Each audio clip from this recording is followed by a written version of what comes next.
we talk to one another defines who we are. Damn. And American English is as rich, diverse, and lively as Americans themselves. From north to south, I'm near 65 is where I started, okay? east to west, I say like and dude every other word. Say hey. we love to talk. Is there somebody else that I could talk to? Yap, Es acá. dish, Tenemos el estreno de La Chica Sexy. and chew the fat. It's not a firm piece to rabbit hash. It's clear that you are what you speak. Isn't is not in my vocabulary. The word is ain't. So butter my butt and call me a biscuit. And sit tight as we answer the burning question. Do you speak American? Do you speak American? Do you speak American?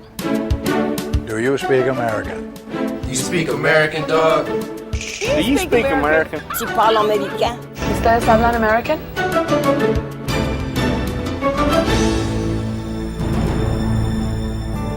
Do You Speak American has been made possible in part by the National Endowment for the Humanities, promoting excellence in the humanities. Additional funding is provided by the William and Flora Hewlett Foundation, the Ford Foundation, Rosalind P. Walter, and the Arthur Vining Davis Foundations.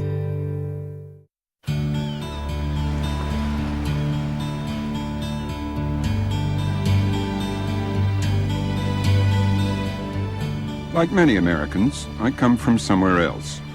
I grew up along this rugged Atlantic shore in the Canadian province of Nova Scotia. And my speech was colored by the dialect of maritime Canada. It's one of the great family of North American Englishes. But when I moved to the U.S., I began to speak more like Americans. Words, accents, language have always fascinated me. So it was thrilling 20 years ago to work on a TV series about the English language. In our television series, The Story of English, we traced the origins of our language and how it spread around the world. That was in the 1980s, and I'm curious to see how the language has moved on since then. One thing is clearer. American English has become the dominant form of the language. So I'm setting out on a journey now to see what's happening to English in the United States. What answers do you get today when you ask, do you speak American?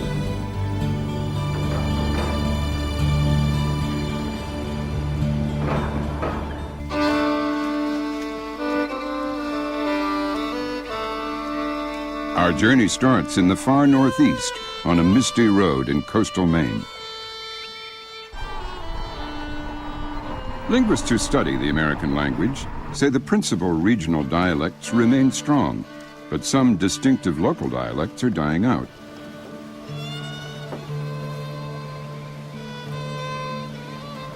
Here, among the lobstermen in South Freeport, Maine, you can still hear the laconic, terse style that sounds so New England. But with mass communications and changes in population, many worry that the Maine way of speaking may become as scarce as lobsters. We're down about 50 or 60% from what we used to do Really? 6 or 8 years ago. Because the lobsters just aren't there, you mean? Or They're not here. Something's happening. We don't know what. lobsters decided to move on? They have moved. It's obvious. Would you be sad if the Maine way of talking kind of died out? Well, yeah, I think so, probably. I'd it- like to think my kids and grandchildren talk that way, whether people laugh at you wherever we go, whatever. Do people laugh at it? They have, lots of times. Oh. They used to when I was in the military. Yeah. Make fun of me wicked. So how do people from around here say yes? Yeah, Aya. yeah. How do you spell it? A-Y-U-H. Aya. Yeah. That's it.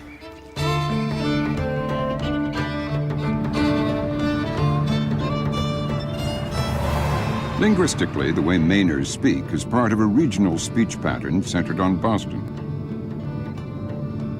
It derives from early British colonists who didn't pronounce the R at the end of words like father. Local dialects thrive when communities are isolated. When many outsiders move in, local speech changes. That's why Mainers fear that their dialect, with its famous aïe, is coming to the end of the road. Hello, good morning. Yeah, how are you today? I'm fine, how are you? Good educated monkey can do a job like this. Yes, Thank sir. you. Go. Yeah.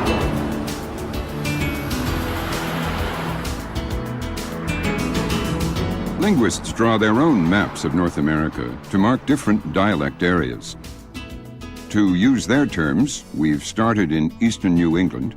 We're going on to New York and Philadelphia, then west into the Midland dialect, then the northern, the southern, and on to the west.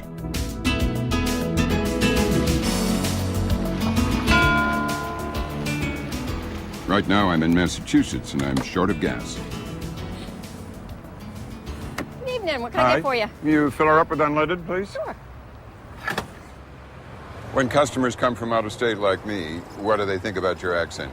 I lived in Oklahoma for a short time, and had a conversation with a girl from Texas one day, and I was in the process of buying a car. She says, "What are you talking about?" I said, "A car." A car. She says, "What is a car?"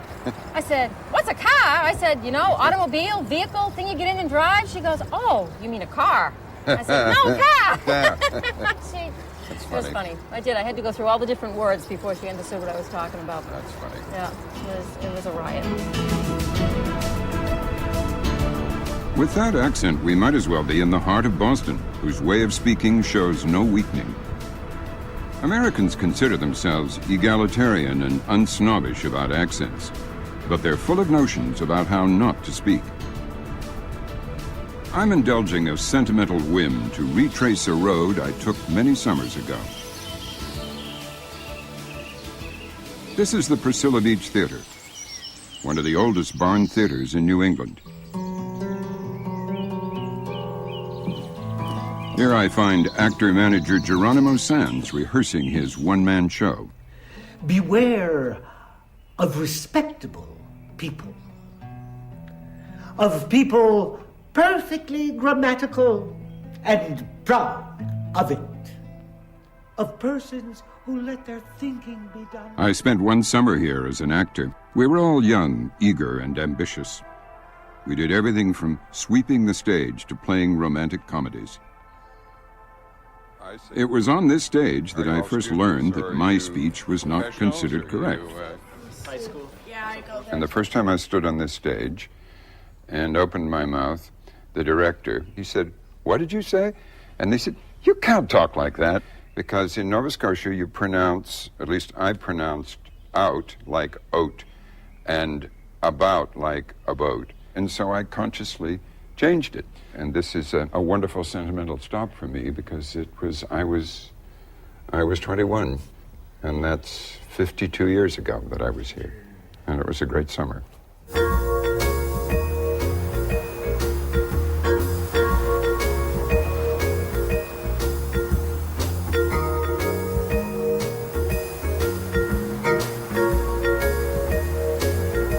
After that summer, I drove to New York. My acting ambitions fortunately died, but the city has become my home. The crackling energy of the creative forces concentrated here. The sheer American power represented make New York an enormous generator of language.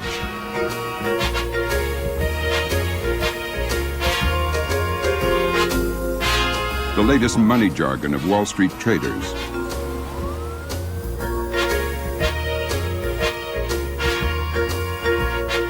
The fresher-than-fresh slogans of our relentless advertising. A language that fuels the great publishing empires. From the city that never sleeps, 24/7, on TV, cable, radio, electronic media, come the words and ideas that define American culture and market it to the world. You can make a case that New York City is now the global capital of the English language. But what a language, restless, slangy, constantly changing, and ever more informal.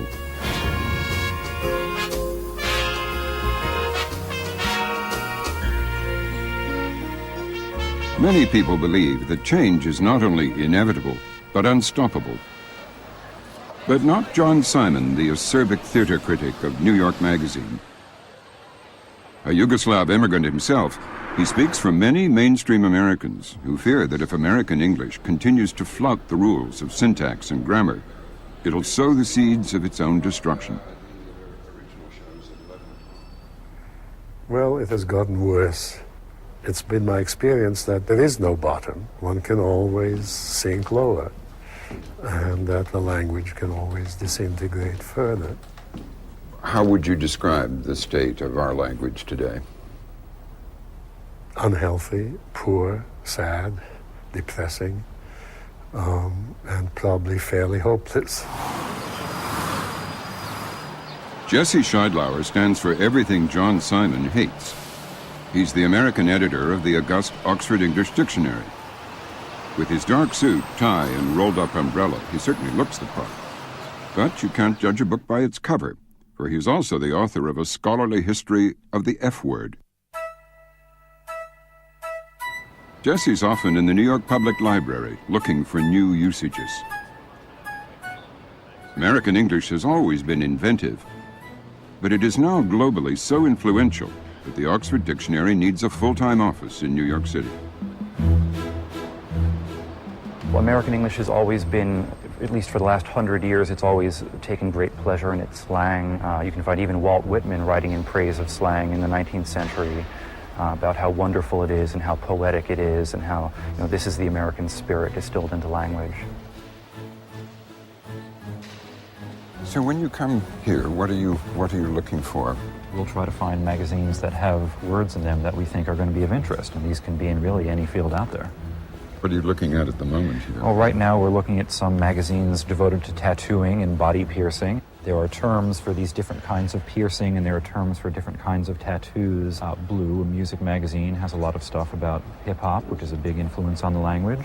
Guide to zines. Fan magazines. Yes, well, they're just called zines nowadays. Zines nowadays, yeah.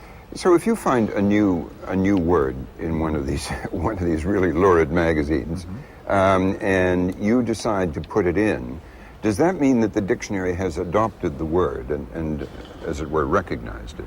No, not at all. For now, it just means that we have an example in the database. But then we have an example in Time magazine, and then we have an example in New York magazine, and now we have an example in so-and-so. And we start to think, well, okay, this is a term that started off as a very restricted subcultural thing, but now it's very widespread. And the fact that we did read something like this originally will tell us something that we wouldn't know if all we read was Newsweek. I see.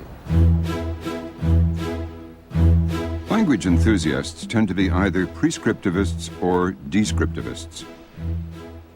Descriptivists like Scheidlauer and other dictionary makers are content to describe language as it changes.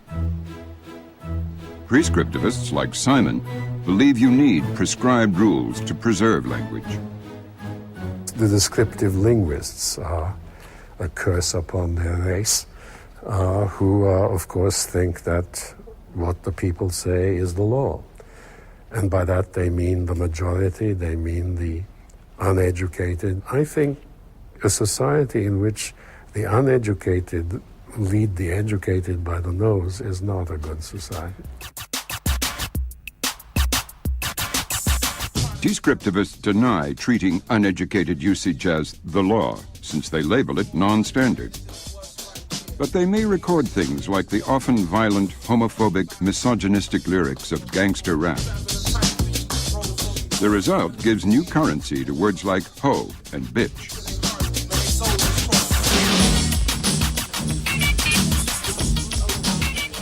C.C. Cutler is an academic who has studied the appeal that hip-hop has for white suburban teenage boys. For white male teenagers who are in the process of forming their identities as young men, the urban black male represents someone who knows how to pick up women, who knows how to handle himself on the street, who perhaps knows how to handle a weapon and can take care of himself. This kind of way of walking or talking or dressing can give one the trappings of a masculinity that doesn't perhaps exist in the safe white suburbs. The sort of more hardcore rappers might appeal to young men who are sort of afraid of young women and are in the process of trying to figure out how it is that one deals with them.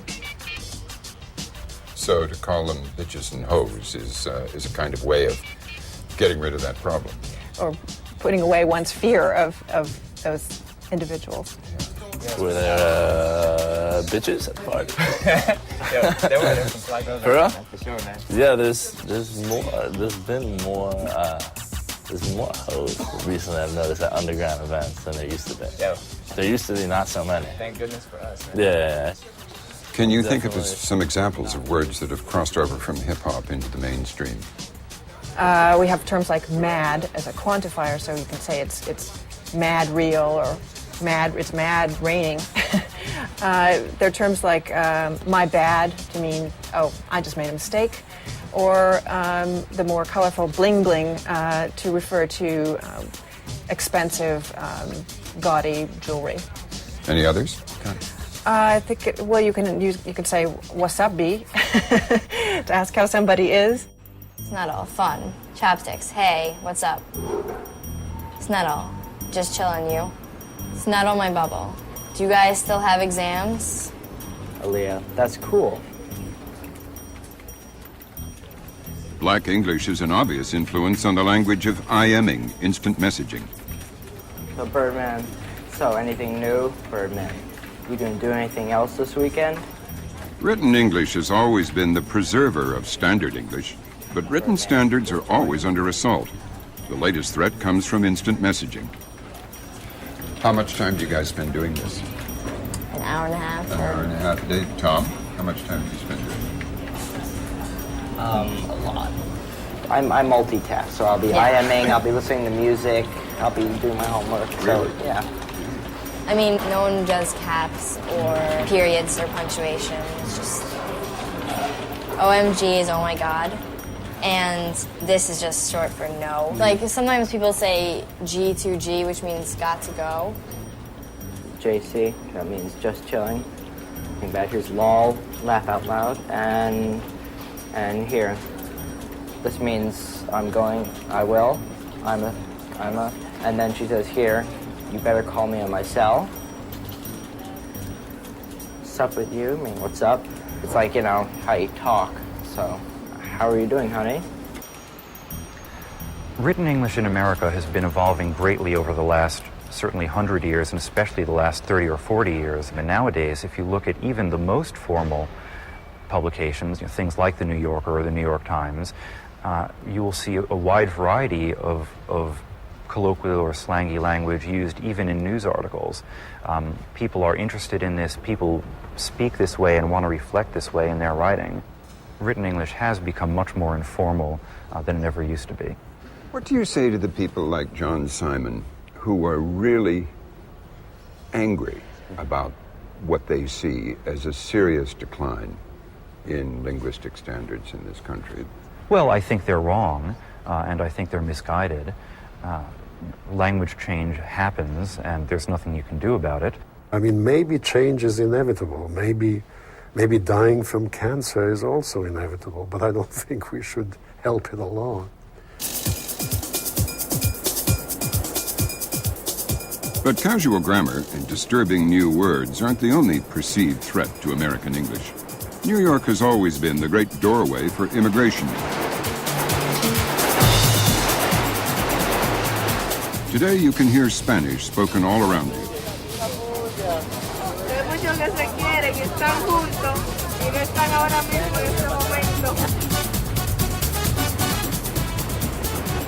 The practical question is whether Hispanic immigrants will adopt English as other immigrants did.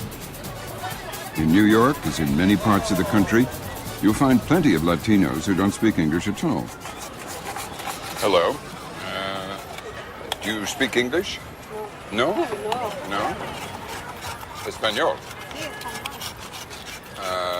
Rosa has lived here for 19 years, but speaks no English. 19. She says she's been too busy working. See, we're always working, yes. American English has always borrowed from immigrant languages and been enriched by them. But is Spanish something different? Is it replacing English? Raspado, and it's $1? $1? $1. Thank you very much. Muchas gracias. Thank you. Buenos dias.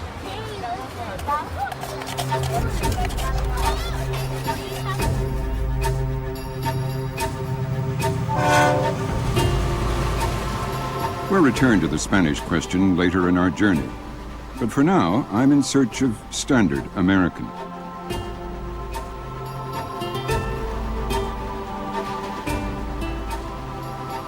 Continuing down the eastern seaboard, we're headed for Philadelphia. Of course, the cradle of American democracy, but also, in a way, the cradle of what we now think of as the American speech.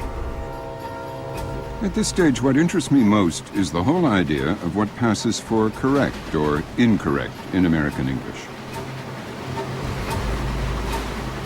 Even before America declared its independence from Britain here in Philadelphia, the two Englishes had been going their own ways. George Bernard Shaw once joked that the two nations were separated by the same language. Bill LeBoff is the director of the Atlas of North American English. What do you consider standard American? Well, most linguists recognize that there is a broadcast standard pronunciation which is not fixed, but which converges towards a pattern that is not local. And that's changed over time. It drew originally from where? From England. There was something called International English that was really modeled upon British received pronunciation. It took its form in London at the beginning of the 19th century. Americans were not all influenced by it. Only the big Tory cities, Boston, New York, Savannah, Charleston, Richmond, they adopted that R-less pronunciation whereby you say car, not car, and store, which it shifts to store. And that's still a pattern in England today. For me, the model of that International English Standard was always FDR. He was a New Yorker who had the prestige pattern of the upper class in New York, and it was really R-less. It sounded like this. To those who would not admit the possibility of the approaching storm, the past 2 weeks have meant the shattering of many illusions. With this rude awakening has come fear, fear bordering on panic. I do not share these fears. So you'll notice that every time the letter R comes up, unless a vowel follows, it's going to sound like this. The approaching storm. Storm. Not storm, but storm, and... I do not share these fears. But it's more than just the R. You notice the way he says shattering and utter good faith.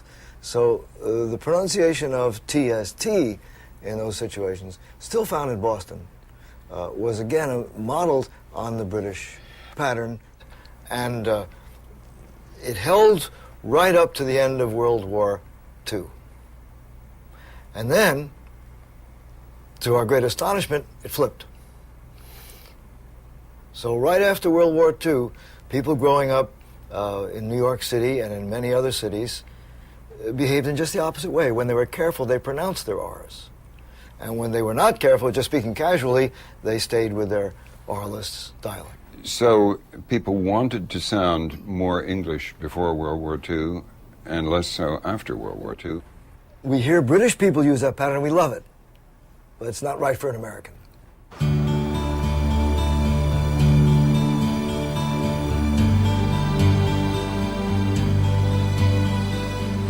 LeBoff believes Philadelphia shaped American speech more than any other city because it was the only East Coast city originally to pronounce its R's. And that R sound that so typifies American English migrated west.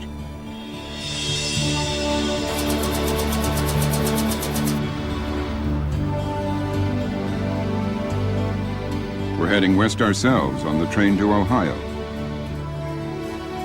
Ohio is the opening to what linguists call the Midland dialect.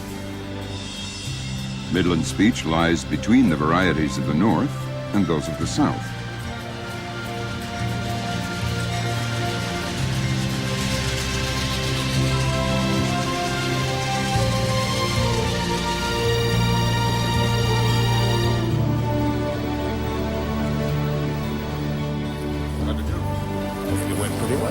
For this leg of the journey, we're joined by linguist Dennis Preston. Dennis studies the strong opinions we seem to hold about what we believe is right or wrong in the speech of our fellow Americans. There's a kind of American linguistic insecurity which is very, very old. After all, we didn't invent English. There were the English who had a hold of it before us. And so there's a kind of lingering American insecurity that, well, maybe with English we don't do the very best thing. On the other hand, there's American populism and a desire not to be stuffy, not to be too correct. I've been walking around this train asking people to draw on blank maps of the United States the areas where they think people speak differently. You want to write anything on it, you can. So what they sound like. They don't just do dialect areas. They identify those areas where they think the least correct or the most correct English is spoken and draw circles around that. 9 times out of 10, when you ask people to do this, they go for either the U.S. South, which is almost universally believed to be a place where bad English is spoken, or New York City. But New Yorkers, you're sure of, they don't sound like Pennsylvanians, right? They say water. They say what? Water. Woulda? Water. Instead of, what do you say? Water. Water. Well, that's what I say. Americans are ambivalent about language. They may think that New York and Southern accents are bad English, but they can also find them charming. I like hearing people from the South. Really? Yeah. How come? Absolutely. What do they do? I just like the way they talk. I like to hear the way they talk. Let's take race out of the equation. All right, okay. Okay, well, if we take race out of the equation, if I go to a place in the South where at least they are not overtly racist or whatever, I would tend to feel comfortable around Southerners. It makes you feel... Come on in here, honey. That kind of... yeah, it makes me feel a little more... but I mean, there's some places in the South that me as a black man, I wouldn't be called dead in. Oh, no, that's another story, yeah. Yes. It doesn't make no difference how they sound. Absolutely.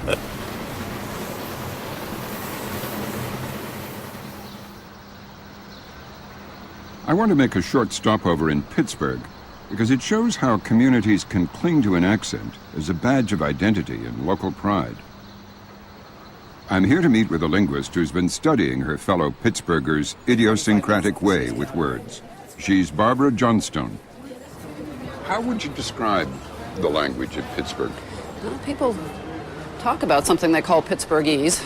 They have this strong idea that there's a way of talking that happens here and only here or in this part of Pennsylvania, in this area.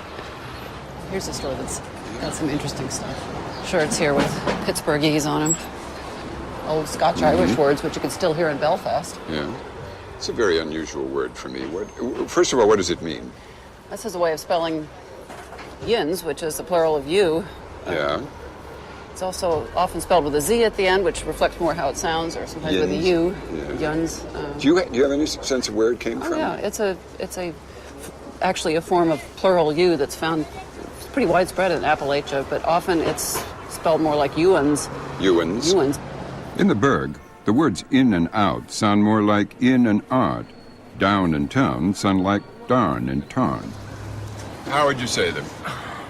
Starting at the top. First one. Out. Out. Opposite of in. Babushka. Headscarf used for a bad hair day. Blitzburg. Drinking town with a football team. Chipped ham. Thinly sliced ham sold only in the Burg. Downtown. That's where you're at now. We're at now, yeah. Downtown. Okay. Here's the greatest. We don't want to let the lady read this one. It's jag-off. Anyone who pisses off a Pittsburgher. What do you have to do to piss off a Pittsburgher? Just tell them the Steelers suck. And that'll you're right on a good road here. I think I've always been interested in how people relate to places. You often hear the claim these days that in the context of globalization and people moving around and places don't matter in people's lives the way they used to. And since I'm a linguist, I've looked at this through language. I've looked at how people use kind of shared ways of talking and shared ideas about ways of talking to connect themselves with places and to connect themselves with other people and communities.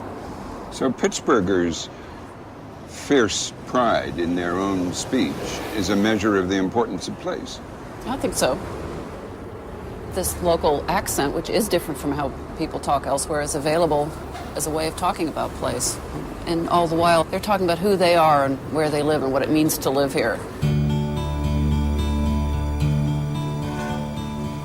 In a country full of linguistic variety, there's one variety that everyone sees as the norm. There's a great deal of agreement in a sort of Ohio, Michigan, northern Indiana, Wisconsin, Pennsylvania zone of normal English. Even Southerners, for example, will reach right up and draw that Midwestern area and say it's normal. So this is where you say the kind of correct American English is spoken. That's what I would say. It's without an accent or twang. But what's out here? What states are Kansas, there? Missouri. Kansas, Missouri, Iowa, Nebraska. If you took a speech class, I think that they would want you to speak more like these people here. Just Wisconsin, Michigan, Minnesota. I should add Ohio. It's in there. Oh, okay, Ohio is in there. Yeah. So if you were studying to be an announcer or something, you think this is the... This is what they would... That's the target. That's the target.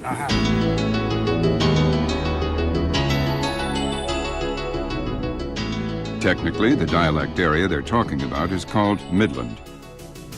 Midland is spoken in much of the Midwest. For most Americans, this is the yardstick, the most normal and correct of all dialects. And Americans are terribly concerned with correctness.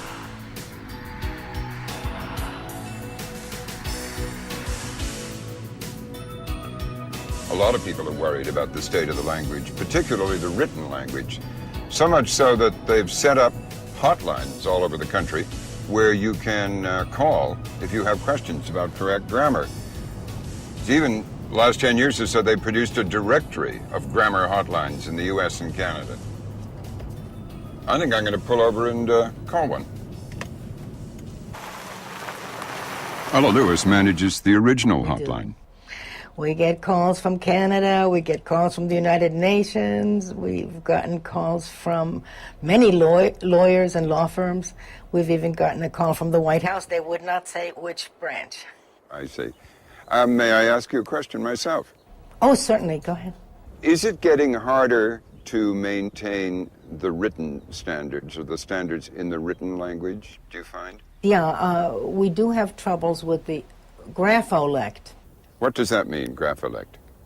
Well, dialect means the way we speak. There are about 60 dialects of English on our planet. Pakistan, Nigeria, you name it. If you think about it, a person from Scotland with a brogue might not be able to communicate with a person from Texas with a drawl or with a person from Nigeria with that very clipped speech. But if we all keep to the same grapholect written rules, then we can still communicate.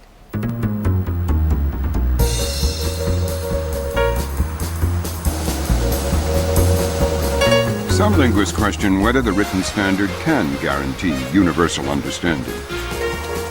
But that's an academic issue in the practical world of newspapers. America's main city papers print millions of words of copy every day. And every one of those words will or should have been vetted by a copy editor before the edition lands on your porch. One of Ohio's leading papers is the Columbus Dispatch. Kirk Arnott, assistant managing editor, is the language watchdog. I'm a big believer in informal and conversational language. We should be as conversational as we can be because we want to be as accessible as we can be.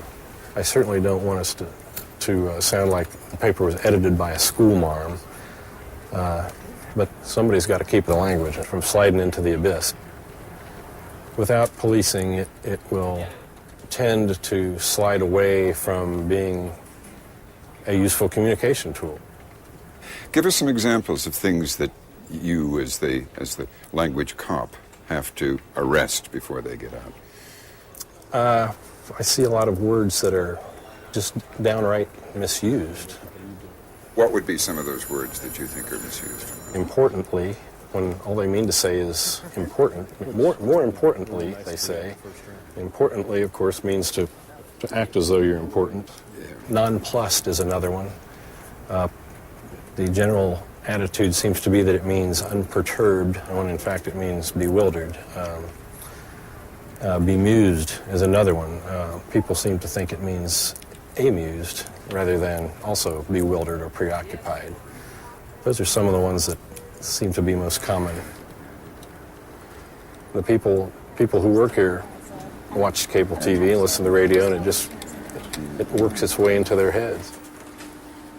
Again, the spoken is influencing the written, and newspaper copy is being affected or infected by the spoken journalism of radio and TV reporters. Not because they're bad journalists, but because their delivery is discursive, colloquial, spoken speech, and not and not written. And it's a different discipline, writing. It certainly is different. Oh yes, you just have to know how to pronounce the words. Yeah. No offense. Well, I take none.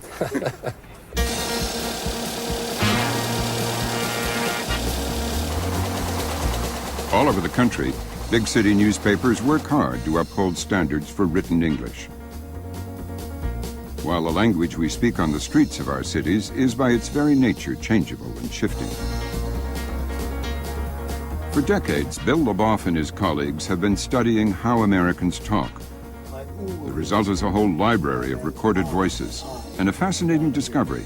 It's called the Northern Cities Vowel Shift.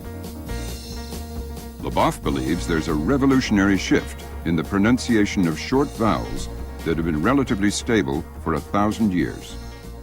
What we'll be looking at is this mass of cities around the Great Lakes.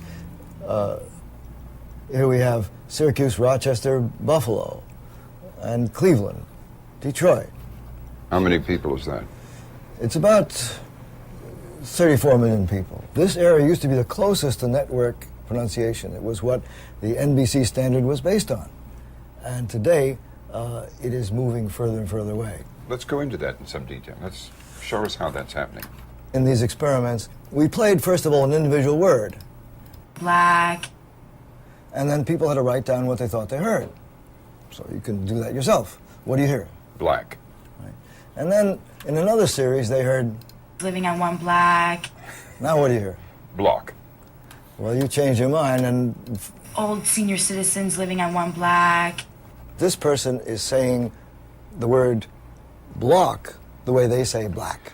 So the shift in this one vowel seems to have a domino effect on the other 4 vowels, and they all change too.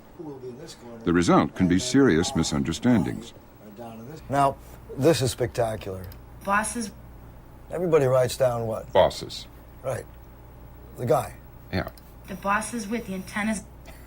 Now you begin to wonder, what are these the bosses with the antennas right. are carrying? I can remember vaguely when we had the bosses with the antennas on the top. So bosses has become bosses. Right. Yeah. And so this is very hard for most people to recognize. So is it fair to say that North Americans are in different regions are growing further apart from each other linguistically? It seems so. It's hard to believe. Everyone says to us, we all watch the same radio and television. How can that be? It's a very surprising finding.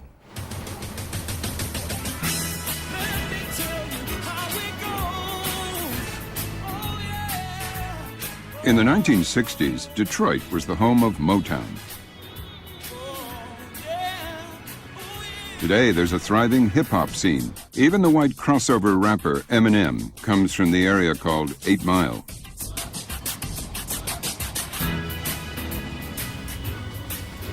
Inner city Detroit is 82% African American. But language can define you just as much as the color of your skin.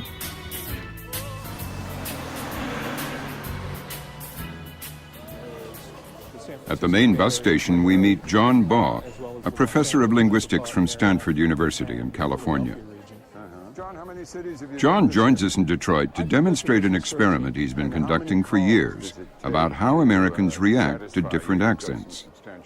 It's called linguistic profiling. First, he checks the rental housing section in the city paper. Then he calls properties that are advertised for rent.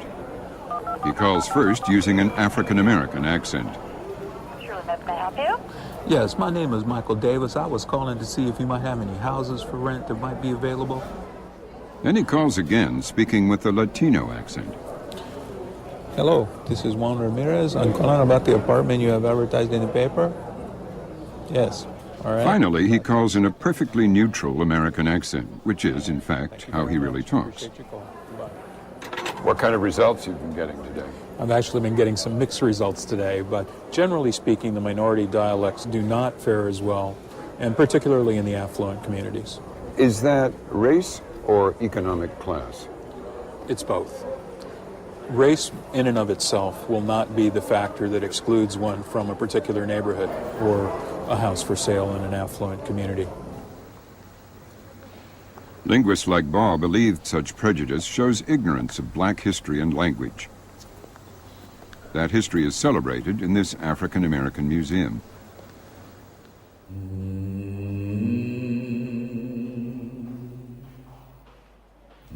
The stories of slavery and black English are inextricably linked.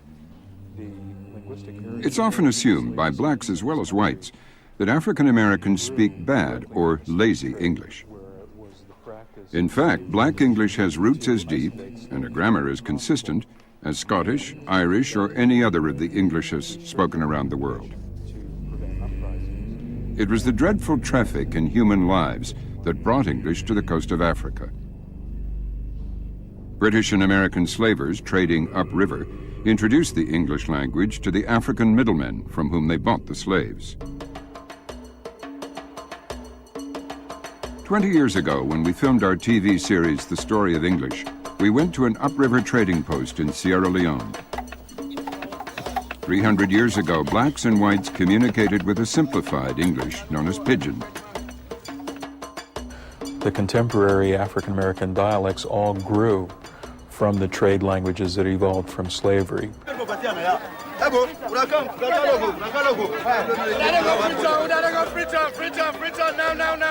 The language mixing that took place between the African languages and English on the west coast of Africa for trading purposes still function today.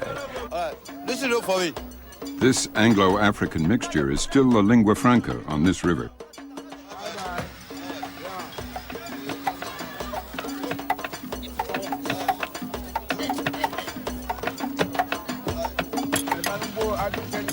River trade carried it down to the coast and slave depots. This is Bunce Island. The ruins of an old slave fort still stand here. To prevent revolts, traders made sure the slaves penned up here spoke different languages. To talk to each other, the slaves created their own pidgin. So even before they left Africa, they were speaking an English that was all their own. And so the slave factories and these trading languages that you've illustrated here are the very origins of contemporary African-American English.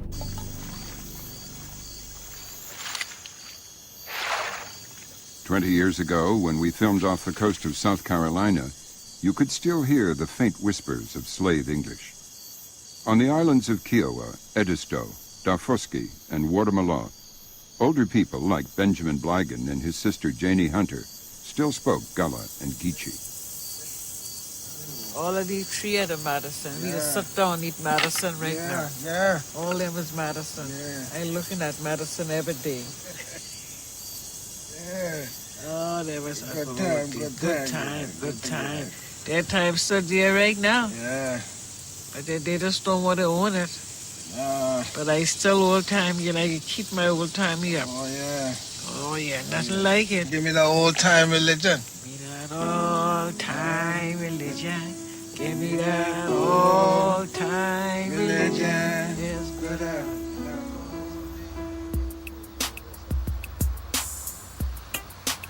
When rural Southern blacks eventually moved to the cities of the North, they brought their own kind of English with them. They're young men now, but 25 years ago, Dwayne, Asheen, and Keely were students at this school. Situated in a prosperous, mostly white suburb of Ann Arbor, there were not many black kids at the Martin Luther King School. When they spoke, as they did at home, in African American English, their teachers simply assumed they couldn't do schoolwork. They sort of felt like we were unteachable in a sense, I would feel. So it kind of made them go towards other students more and gave them a little bit more help than they would give us. Can you remember some of the things that were said, teachers would say?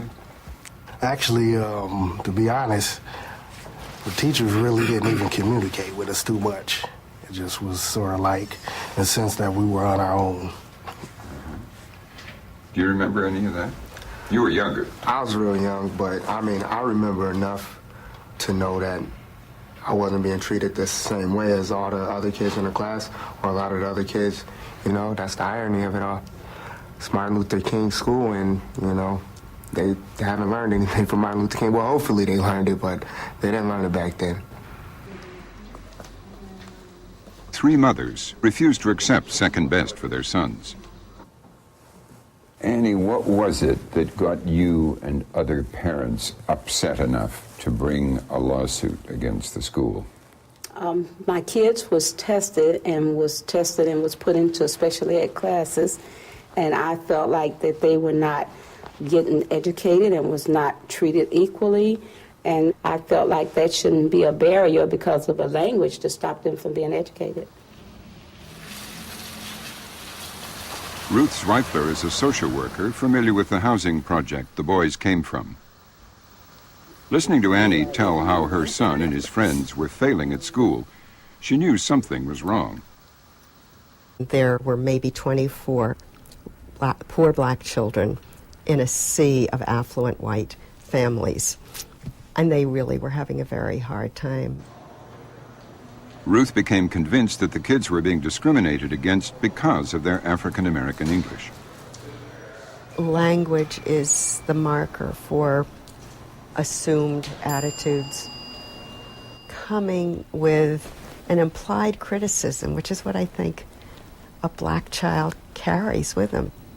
We as adults, as mainstream society, as Americans, have really done bad by these little kids. Hi, Ruth. Hey. How are you? How good to see you. Good. Unable to make any headway with the school administrators, Ruth went to Detroit.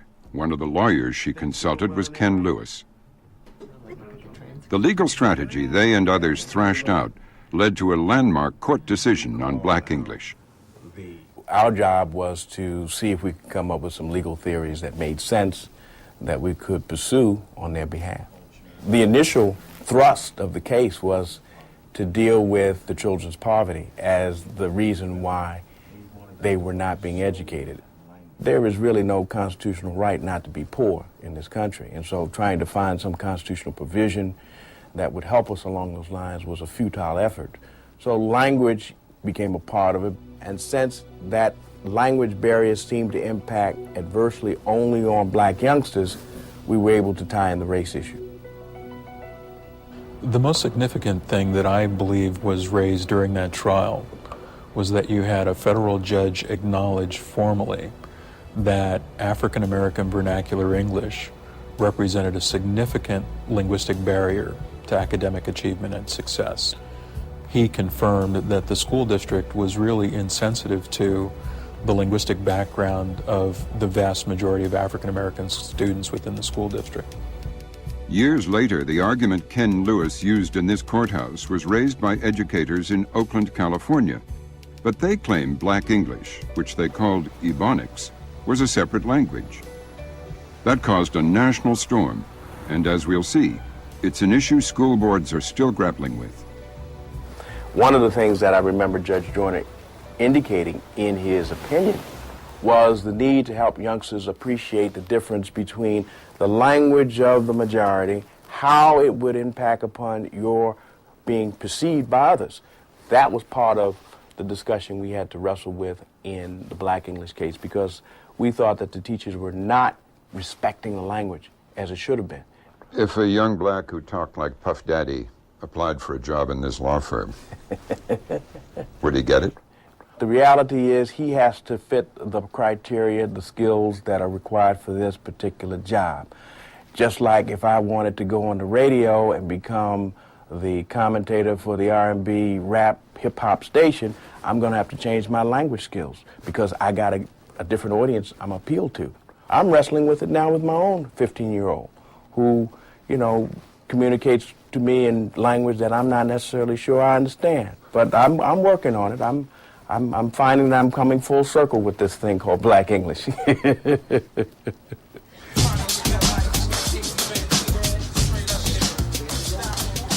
This is the hip-hop crew Athletic Mic League. Some are college kids who can talk standard American, but among themselves they speak street talk. In language, as in music and fashion, it's the street that influences the mainstream.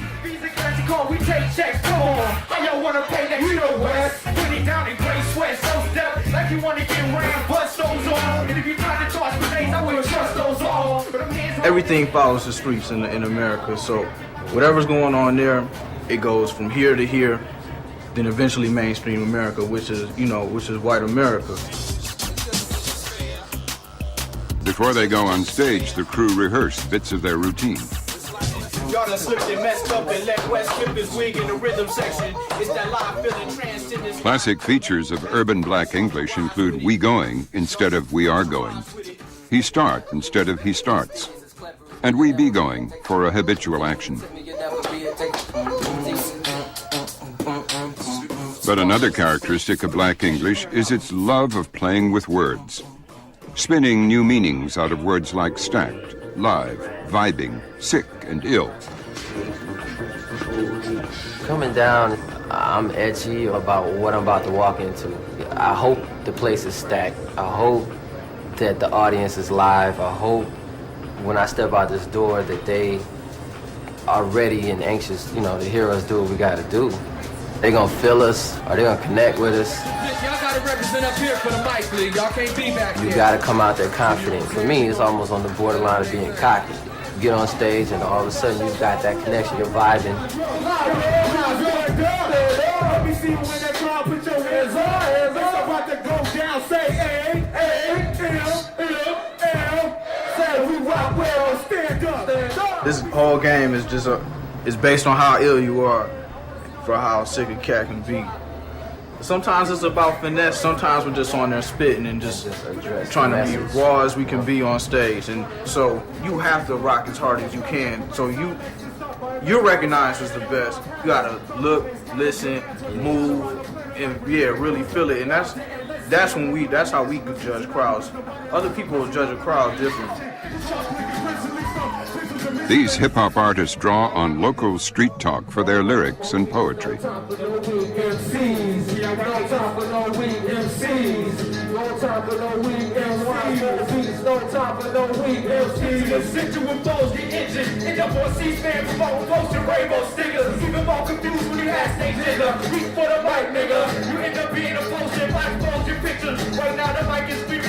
We use the word nasty for everything. And when somebody was on stage and they were really, they were really getting off, they were rocking the crowd, you like, he was nasty, his flow is nasty.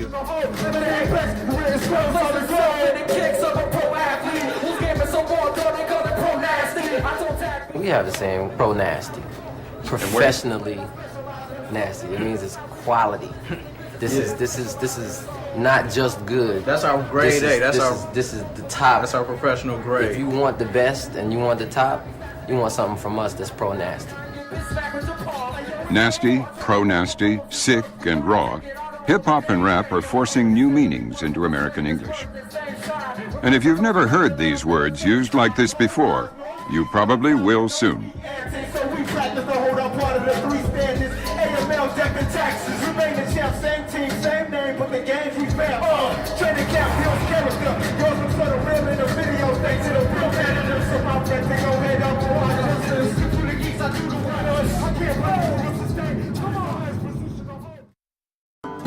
Next time on Do You Speak American? Mosey on down to the heart of the South. Down home where I'm from, Tennessee and Kentucky both, they claim me. Tennessee claims I'm from Kentucky. Kentucky claims I'm from Tennessee. Here you can sample some spicy Cajun. Or try some straight-shooting Texas talk. His pants were so tight, if he'd have farted, it would have blowed his boots off. So saddle on up. It's a journey like no other. Next time on Do You Speak American?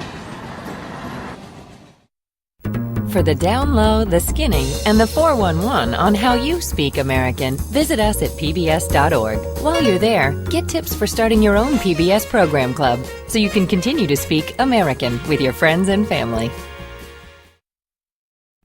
Do You Speak American is available on DVD for $69.95 or VHS for $59.95. A companion book is available for $24.95 plus shipping.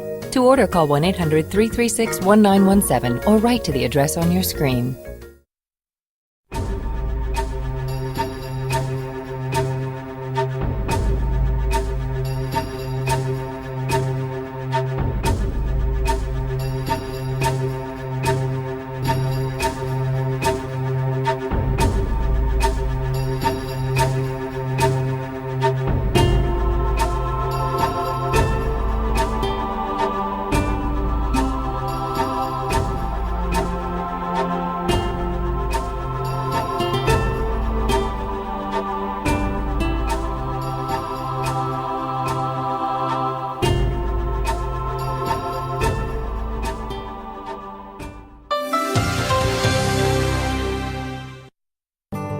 Do You Speak American has been made possible in part by the National Endowment for the Humanities, promoting excellence in the humanities.